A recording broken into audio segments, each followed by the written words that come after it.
Lâmpada para os meus pés e a tua palavra, luz para o meu caminho. Bom dia para você. A palavra de Deus é luz para a nossa vida, lâmpada para os nossos pés. Feliz é porque hoje nós temos liberdade para podermos estudar e ter nas mãos a palavra de Deus e permitir que ela conduza a nossa vida. Enquanto a cidade se acorda para suas atividades, nós nos acordamos com um propósito. Nós temos um compromisso. Nosso encontro com o Criador do Universo. É nesse encontro onde nós colocamos nas suas mãos os nossos anseios, os nossos desejos e temos a certeza que Ele vai nos conduzir no decorrer desse dia. Quero deixar com você uma parte da palavra de Deus do livro de Salmo, capítulo 86, o verso 12, onde a palavra de Deus diz o seguinte: Dar-te-ei graça, Senhor, Deus meu, de todo o coração, e glorificarei para sempre o teu nome. Salmo 86, o verso 12. Daremos graças ao Senhor nessa manhã. Ele é amado por cada um de nós. O nosso coração é dele e nós glorificaremos o seu nome nessa terra e por toda a eternidade. Meu amigo, nessa manhã, como em outras manhãs, nós temos o costume de estudarmos um capítulo da palavra de Deus. E nessa manhã quero convidar você, é um capítulo peculiar, muito importante para nós, o capítulo 25, inicialmente nós estudaremos o versículo 1. Em havendo contenda entre alguns e vierem a juízo, e os juízes o julgarão, justificando ao justo e condenando ao culpado. Nós sabemos perfeitamente que o nosso Deus não inocenta o culpado e não culpa o inocente. O nosso Deus é justo e Ele espera que nós ajamos dessa forma. O texto que nós estamos em análise nessa manhã, um olhar rápido, em algum instante nós não conseguiríamos entender o que Deus está querendo nos ensinar. Mas é necessário se debruçar diante da palavra de Deus, confiar no Senhor e permitir que o Espírito Santo conduza a nossa vida.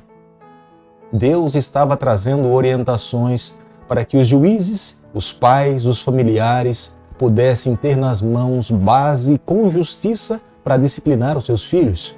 A primeira coisa que Deus queria, quando alguém tivesse que disciplinar alguém, ele deveria fazer a disciplina logo após o erro.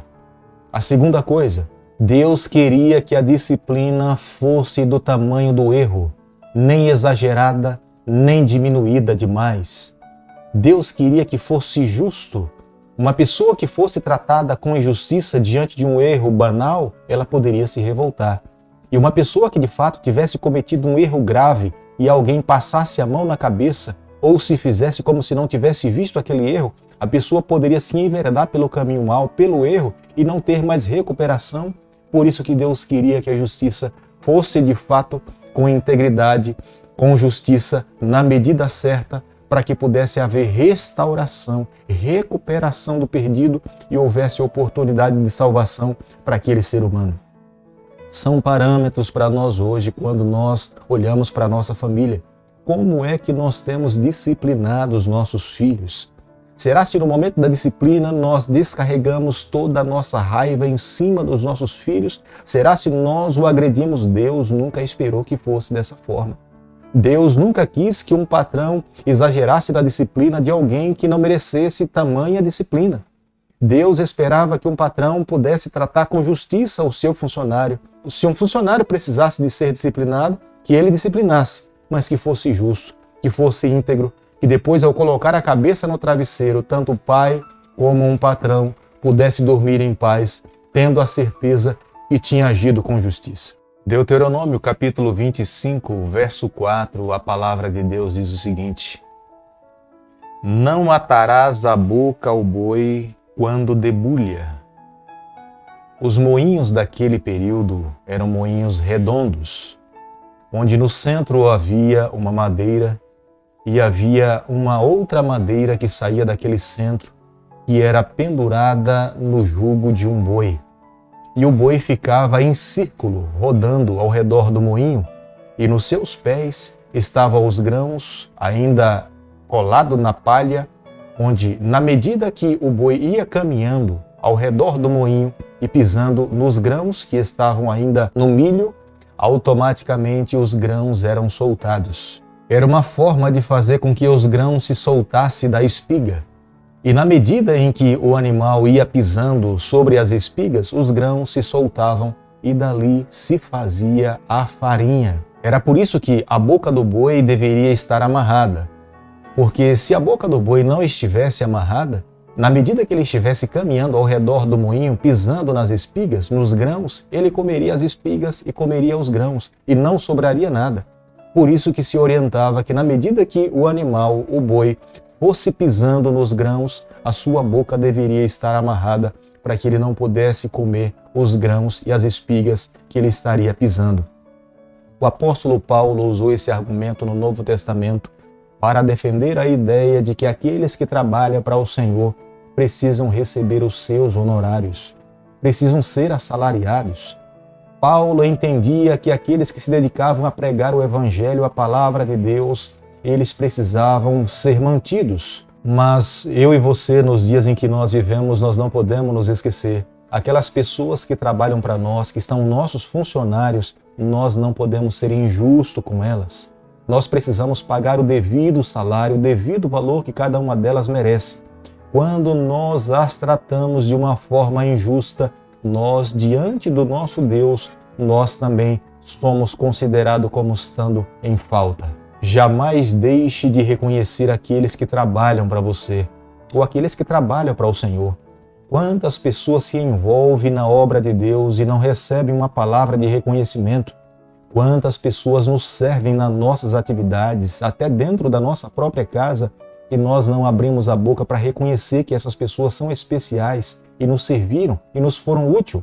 Aqui na palavra de Deus, o capítulo 25, verso 4, as orientações são para nós, para que nós possamos reconhecer e sermos justos com aqueles que estão trabalhando ao nosso redor.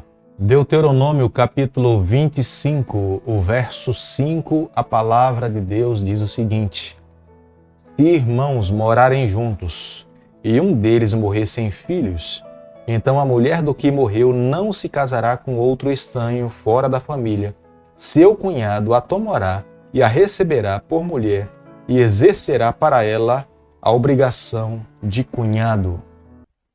Esta era a lei do levirato aprovada por Deus.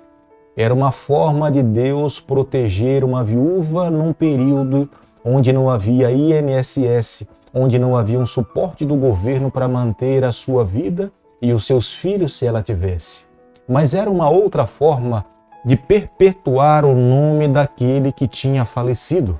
E Deus esperava que quando dentro de uma família um marido morresse, o seu cunhado a tomasse como esposa e a mantivesse, suprisse as suas necessidades para que ela não pudesse ficar desamparada e não ter nenhum auxílio numa sociedade que não havia previdência. Deus estava cuidando dessas mulheres. Havia também uma responsabilidade por parte da família. O cunhado também tinha nas mãos a responsabilidade de deixar um descendente. O filho que nascesse dessa união era considerado como sendo descendente e levava o sobrenome daquele que tinha falecido. É a razão pela qual Onã um dia se recusou a gerar descendentes para o seu irmão. E a Bíblia fala que o Senhor não se agradou dessa atitude. Mas quando nós olhamos ainda para a palavra de Deus, no livro de Ruth, nós vemos que Ruth se beneficiou. Ruth se casou com Boaz, era um dos seus parentes. O seu esposo tinha falecido. Boaz foi aquele que deu um herdeiro para Ruth, acolheu na sua família e perpetuou o nome do seu esposo. Apesar dos casamentos entre os cunhados, era fortemente encorajado naquela cultura, mas se ele não quisesse se casar com uma nova esposa, poderia ser que ele já estivesse casado e ele não tinha a obrigação de resgatar uma mulher que era viúva se ele já tivesse esposa. Deuteronômio capítulo 25, o verso 9, a palavra de Deus diz assim: Então sua cunhada se chegará a ele na presença dos anciãos e lhe descalçarás a sandália dos pés e lhe cuspirá no rosto e protestará e dirá: Assim fará o homem que não quer edificar a casa do seu irmão. A viúva ela tinha o direito nas mãos de pedir um novo casamento para o seu cunhado, mas o seu cunhado, ele poderia rejeitar o seu pedido de casamento. Ela deveria levar essa pessoa diante dos juízes, e diante dos juízes, quando um homem colocava um pé numa propriedade calçado, era a prova de que ele estava assumindo o compromisso. Mas quando ele pisava no solo com o seu pé descalço, ele estava dizendo que ele não estava disposto a aceitar aquele compromisso. A viúva poderia, diante do juiz, cuspir no rosto do seu cunhado como um ato de humilhação, reconhecendo que ela não estava sendo aceita e que ele a desprezava, mas era um direito que ambos tinham nas mãos para fazer, e era dessa forma que era homologado a justiça naquele período. Deuteronômio capítulo 25, do verso 13 ao verso 16, Deus está aqui tratando de justiça entre os comerciantes. Eles deveriam ser justos e íntegros nas suas medidas. Na balança, ele deveria tratar com honestidade. Os seus pesos deveriam ter a medida justa para vender os seus produtos. Se porventura ele fosse injusto na medida dos seus pesos para vender os seus produtos, Deus não lhe daria aprovação. Os olhos do Senhor estariam sobre a vida dessa pessoa injusta, e as orientações de Deus para esse período e para os dias em que nós vivemos, aqueles que negociam, comercializam, precisam agir com integridade, porque se porventura não agirem dessa forma, os seus atos, as nossas obras nos acompanharão, e um dia justamente Deus irá retribuir a cada um conforme as suas obras. Deuteronômio capítulo 25, do verso 17 ao verso 19. Deus está trazendo orientações para que ele jamais se esquecesse, e era uma norma para o seu povo. Um dia, quando o povo de Deus saiu do Egito a ir à terra de Canaã, no meio do caminho os amalequitas os atacaram pelas costas, atacando aqueles que eram mais fracos, os idosos, as crianças, as mulheres, que estavam caminhando atrás da grande multidão. E Deus não se esqueceu. E Deus estava estabelecendo um princípio para o seu povo, falando: vocês não podem agir dessa forma. Não ataque alguém pela retaguarda, pelas costas. Se tiver que tratar com justiça com alguém, frente a frente. O desejo de Deus era que nenhum homem, nenhuma mulher agisse com covardia com uma outra pessoa, os atacando pelas costas. Acredito que essas orientações servem para nós nos dias de hoje. Nós precisamos atentar às palavras que nós proferimos contra o nosso semelhante. Se nós tivermos que falar para alguém, que nós o falemos pela frente, que não falemos pelas costas.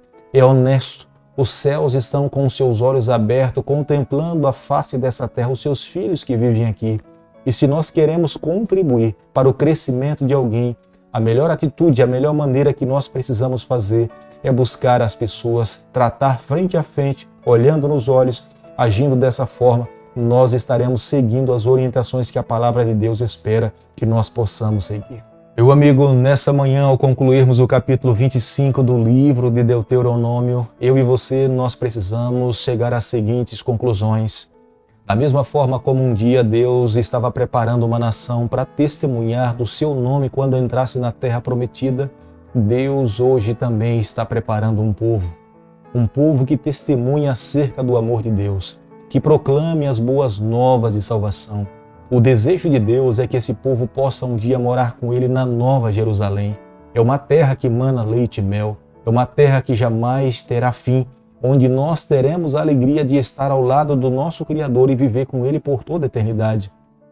Mas enquanto nós nos encontramos nessa terra, eu e você, nós precisamos a cada dia pedirmos a Deus forças para que nós possamos seguir as suas orientações, os seus conselhos.